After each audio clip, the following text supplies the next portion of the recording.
How many of you have received a counteroffer and you weren't sure if you should accept it or not? Well, we had a client in that situation last weekend. It was a holiday weekend.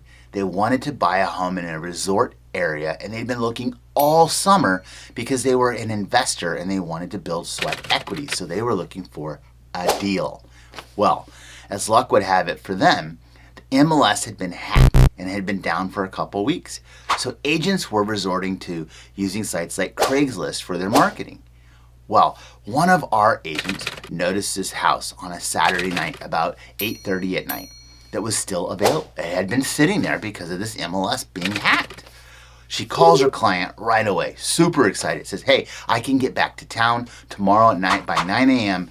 and we can see this home. She rushes up the hill to the resort town, gets there at 9 a.m.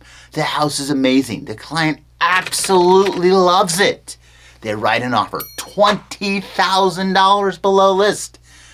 As luck would have it, the seller was cool with the price.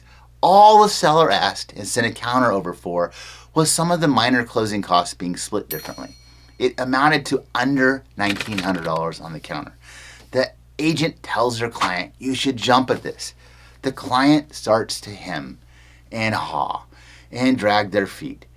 By the end of the day, they said, well, they'd have to think on it overnight. The agent says, okay. The next morning, the agent calls the client and says, we really need to respond to this counteroffer. The client is still hemming and hawing and dragging their feet. Ultimately, they finally say, well, how about you pay the $1,900 and then we'll move forward?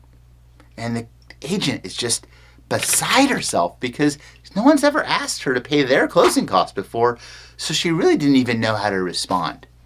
But before she had a chance to respond, the listing agent sends her a text message. And she says, sorry, but we're withdrawing our offer because we received another offer for $20,000 higher than yours. Moral of the story is if you receive a fair counteroffer, you should jump on it like that because otherwise you might be left holding the bag.